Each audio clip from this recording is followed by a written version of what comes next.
বাংলা চলচ্চিত্র জগৎ থেকে, টেলিভিশন জগৎ থেকে যে কজন পেরেছেন, প্রায় 200 জনের ওপর বেশি মানুষ এসছেন এখানে।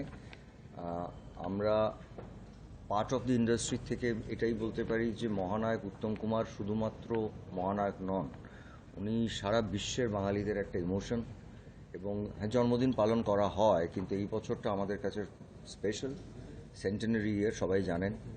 এবং সেখান থেকে আমাদের মাননীয় মুখ্যমন্ত্রী মহাশয়ের থেকে শুরু করে আইএনসি ডিপার্টমেন্ট থেকে শুরু করে সবাই ভীষণভাবে এটাকে বিরাটভাবে মানে সত্যি বিরাটভাবে পালন করার কথা ভাবছেন। এবং তার জন্য আমাদের ইন্ডাস্ট্রির তরফ থেকে আমি একলা নই, আমাদের সবাই আছেন, ওপরে অনেকেই আছেন, আমরা সবাই মিলে তাদেরকে ভীষণভাবে কৃতজ্ঞতা জানাচ্ছি। কারণ আমরা আজকে যে ভিতটায় কাজ করছি, যে জায়গাটায় দাঁড়িয়ে কাজ করছি, সেখানে মহানায়ক উত্তম কুমারের যে কী অবদান আপনারা নিশ্চয়ই জানেন। তো সেখানে নানান রকম প্ল্যান করা হয়েছে, যেটা 3 সেপ্টেম্বর থেকে শুরু হবে। এবং 3, 4, 5, 6 একটা তো আমরা বুঝতেই পারছি যেটা করতে হবে। তাছাড়াও যাতে সারা ভারতবর্ষেও নয়, সারা বিশ্বে কোথাও না কোথাও কিছু না কিছুভাবে মহানায়ক উত্তম কুমারকে নিয়ে একটা, সেটা কখনো চলচ্চিত্র উৎসব হতে পারে, কখনো নাটক হতে পারে, কখনো মানে Uttam Kumar has to be celebrated 1 বছর ধরে। সেইখান থেকে নানান রকম প্ল্যানিং করা হয়েছে। এবং আজকে আমাদের মাননীয় মুখ্যমন্ত্রী, আমাদের যারা পুরো ইন্ডাস্ট্রি থেকে যারা এসেছিলেন, প্রচুর পরিচালক, অভিনেতা, অভিনেত্রী, প্রযোজকরা, তাদেরও বলেছেন যে আপনারাও সাজেস্ট করুন আপনাদের মাথায় কিছু আছে কিনা, আপনাদের মনে কিছু আছে কিনা, যাতে আমরা এটাকে সারা বছর ধরে কিছু না কিছু করতে পারি। তার মধ্যে অবশ্যই আমি সৌমিত্রবাবুকে বলার জন্যে যে স্পেসিফিক কিছু প্রোগ্রাম সাজানো হয়েছে, যেটা 3, 4, 5, 6 হবে। এবং পরবর্তীকালেও আমরা আরও অনুষ্ঠান করে যাব। এবং অ্যাওয়ারনেস, যেটা আমার কাছে বারবার মনে হয় যে মহানায়ক উত্তম কুমারকে জানেন না এরম তো কেউ হতে পারে না, কিন্তু এই মানুষটার অবদানটা বা ওনার এই কাজটা যাতে আগামী 100 বছর পরেও আর একটা যে প্রজন্ম, যাদের কাছে হয়তো অত ছবি দেখার জায়গা নেই, সেই ছবিগুলো আমরা দেখাতে পারি না, তার কাজটা নিয়ে আলোচনা করতে পারি না, সেটা যেন নতুন প্রজন্মদের কাছেও আমরা আবার এই একটা বছরের মধ্যে আবার নতুনভাবে তুলে ধরতে পারি, তার নানান রকম পরিকল্পনা করা হয়েছে। উত্তম কুমার ফিল্ম সেন্টারটা আলাদা।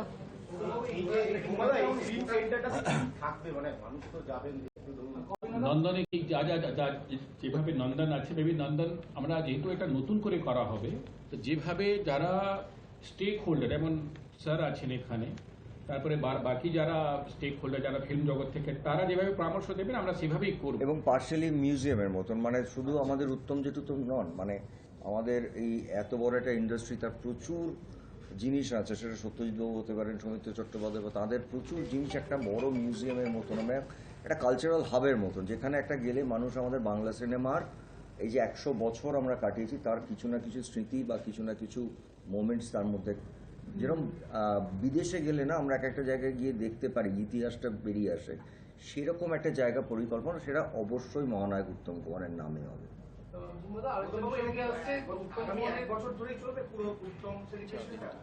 প্রথম 4 দিন হবেই, তারপরে সেলিব্রেশনটাকে আমরা বিভিন্ন রকমভাবে চালাবার চেষ্টা করবো সারা বছর ধরে, যাতে পরের বছরে গিয়ে 2 সেপ্টেম্বরে গিয়ে আমরা কোথাও একটা এন্ড করতে পারি।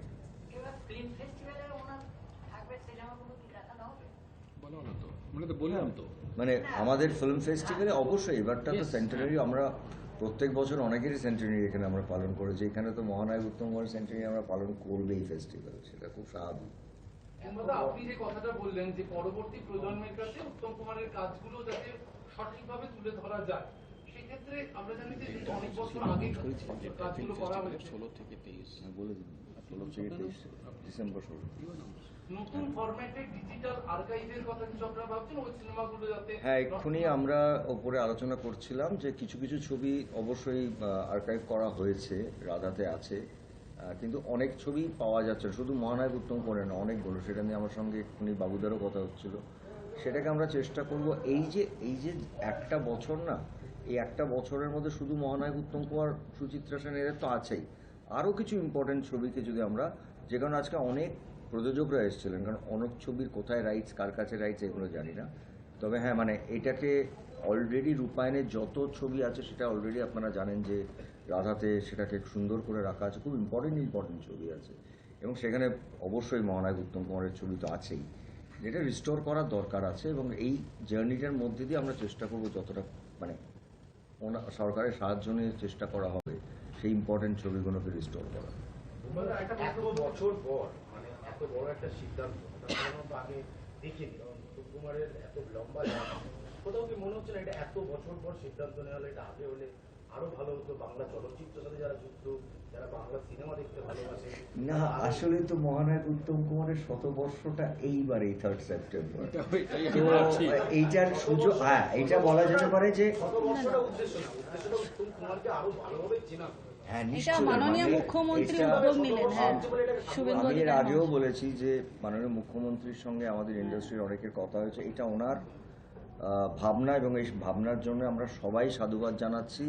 একটা হচ্ছে ওনাকে নিয়ে সেলিব্রেট করা, আমরা অনেক জিনিস নিয়ে সেলিব্রেট করি, একটা সেলিব্রেশনের মাধ্যমে আর একটা প্রজন্ম যাদের কাছে উত্তম কুমারের কাজটাকে পৌঁছে দেওয়া, এবং সেলিব্রেশনের মাধ্যমে এখানে কোনো খুব গুরুগম্ভীর না, কারণ ওনাকে নিয়ে আর নতুন করে মানুষকে চেনাবার নেই, কিন্তু আর একটা প্রজন্ম আছে তাদের কাছে যাতে উনি রেলিভেন্স থাকেন, তার জন্যই এত বড় একটা জার্নি।